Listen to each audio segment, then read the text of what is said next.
Morning everybody, today's the 16th of April 2021, different field, different location, different means of tillage today.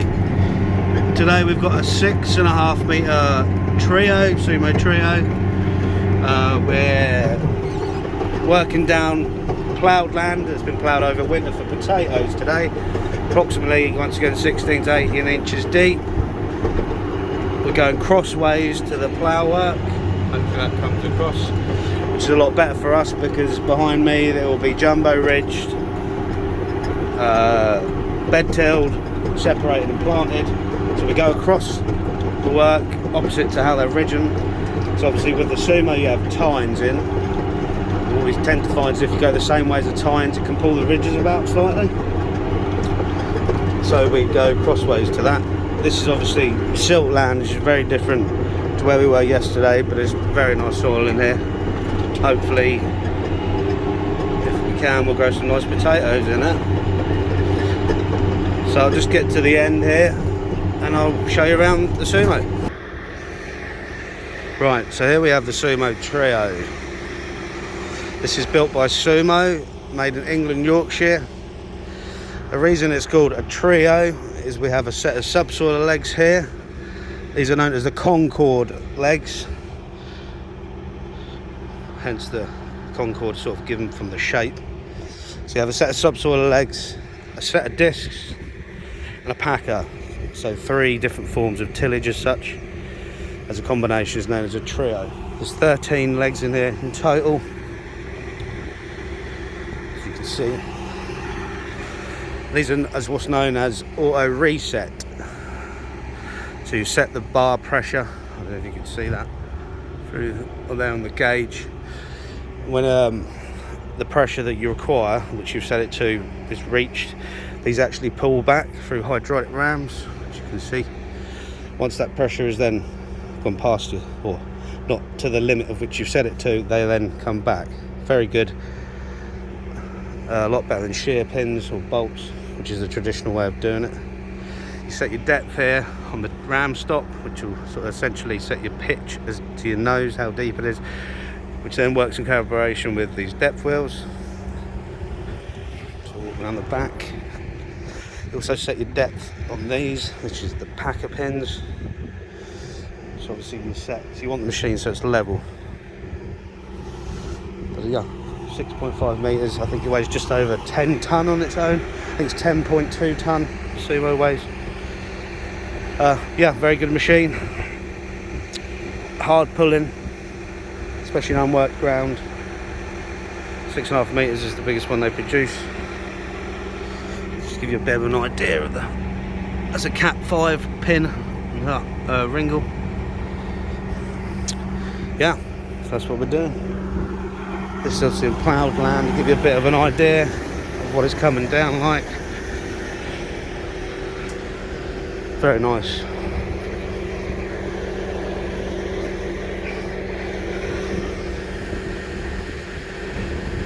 Yeah, they'll come into this and ridge this later on today. You can see on here it's slightly white. That's the base fertiliser that's been applied. Yeah, there she is, X20. Here's obviously a track system. See, been in some very sticky conditions. I'll just quickly run through this. This is obviously your main belt. This is the drive wheel. You can see, one known as a spider wheel or a cage wheel. I call it a drive wheel. It's a wheel that drives. These are your idlers. So obviously 4, 2 on each side. In the middle you have your mid roller. So there those. They oscillate up, down. A bit more comfort, which makes it a lot easier and more comfortable. These are Camoplast or Camso belts made in America. You always tell a Camso belt or Camoplast belt because they don't cleat them in the middle. These are your cleats, which is a lot better design. Yeah, so we'll hop back in the cab and have a go. Right, here we are then. I spoke yesterday in my previous video about comfort of a track system, and admittedly it's not so good here today. We're going across the plough work. They're still relatively smooth, bearing in mind we are going across plough work and tram lines. It's doing a lovely job. Hopefully this highlights it. We've got to use a bit more power, a bit more hectares an hour today. We've got a bigger implement, we've got a bit more forward speed. Rather than 5th gear today, we're in 6. Obviously, I don't know if you can see there, but it obviously drops down to the lower part of the field, and as we're going up, we're going to more high land. I mean, this is lovely silt here, lovely potato land. And yeah, that's what we're doing.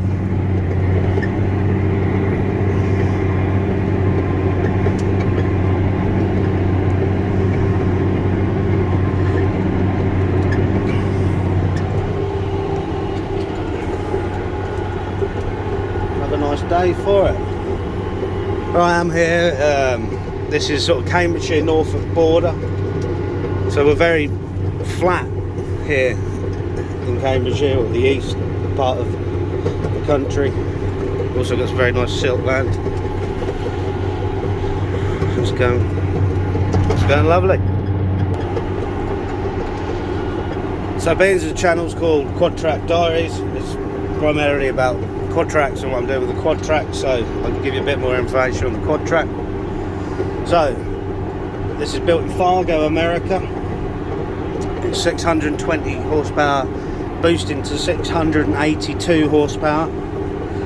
It's a 12.9 Fiat powertrain, twin turbo, charge cooled engine, straight 6. Obviously Fiat Group own case, CNH. So they use their own engines in them. Originally, just dating back to the STX models, so like your STX 535s had Cummins engines in them. Fantastic engine, but the main reason Case actually went away from the Cummins is because if you ever got a problem with the Cummins engine, whether it be an oil leak or turbochargers, anything like that, unfortunately Case wasn't actually allowed to work on them for political reasons. I don't know the exact ins and outs of it. That's why they went away from Cummins, and they now use a Fiat powertrain. This engine you'll also find in axle flows, your CR combines, certainly the big ones. It's a great engine, fantastic engine.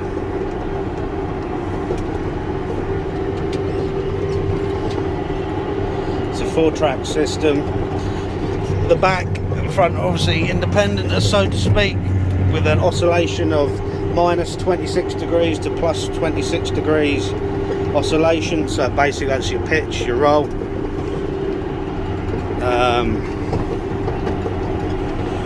Most people say the exhaust is a bit of a hindrance, but actually the more you use it, the more you don't even really notice it's there. It just sort of blends in.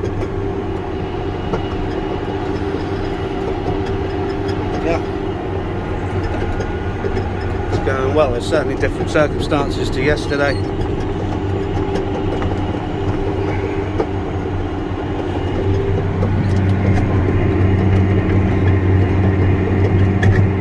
Very dusty on top, but there's actually still quite a lot of moisture in there.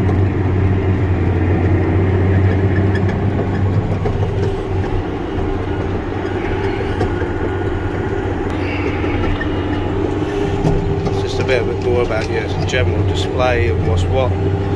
Obviously, engine power here, 94%. Most I've ever seen is 111%. Yeah, we're pulling heavy then. Slip, self-explanatory. Fuel per hour, that obviously varies massively. Work rate, we're doing 5.5 hectares an hour. How much fuel? This holds 1800 litres of fuel, diesel. Essentially the whole back end of this tractor is the diesel tank. So obviously these bits on the side here, these are mud, they're not just mud guards, they're obviously diesel tank as well. You'll notice on the smaller Quadtracs that they aren't a tank like that, they're just more of a crafted piece of steel as such. They don't actually represent a tank. So the bigger models, the tank, 1800 litres. I believe the AdBlue is, I think it's either 200 litres or 180 litres. so it's just sort of fairly big tank. AdBlue, depending on how hard we're working, can last up to 3 days. AdBlue. So the harder you work, the hotter the exhaust is, the less AdBlue has to pump in to make it clean. These are just basic controls: temperature, diesel, diff locks. The one on the orange light on the bottom left is auto rev, so I have it set to 1900, and it will rev no harder than that. The actual revs itself below that. We're obviously going forwards, 6 gear, first and reverse. If you go in reverse, full speed, AdBlue level, engine oil pressure, as in the bar, and engine oil pressure as well. Below that, engine coolant, transmission oil temperature, transmission pressure.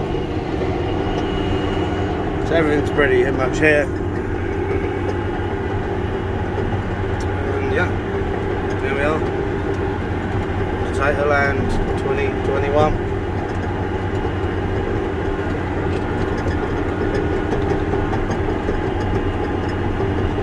Obviously the same procedure as yesterday. Up we come, down we go. That beeping noise just means you took the tractor off auto steer. That means boundary, but the single beep means you've disengaged the auto steer.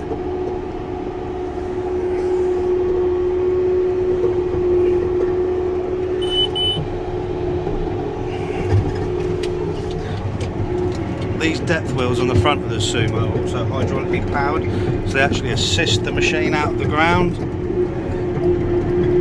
which actually makes a huge amount of difference. You can imagine when we're in heavy compacted land, or just generally heavy land, and that tries to lift out, there's 13 legs in the ground there. You think of all the tons of pressure that's trying to lift out, and the soil essentially is trying to keep it in. So the power assisted wheels are very good and make so much difference. Also with the wheels on the outside, it keeps the machine level, because if you tend to find if you don't have them wheels on there, what will actually happen is one side will hit a tighter piece of land than the other, for example, and it'll pitch in. We don't obviously want that. It puts extreme amounts of pressure on one side rather than the other, and it's just got a recipe for disaster all over it. Yeah, this is a big machine, it's a wide machine. The more stable it is and level it is, the better it is. Not only that, we want a consistent depth. We don't want one 12 inches the next 6, so we've got to be doing this right, and little things make the difference.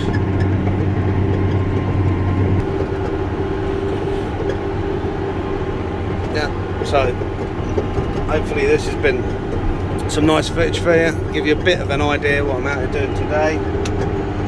As time goes on, obviously my videos will get better and better, my content will get better, hopefully.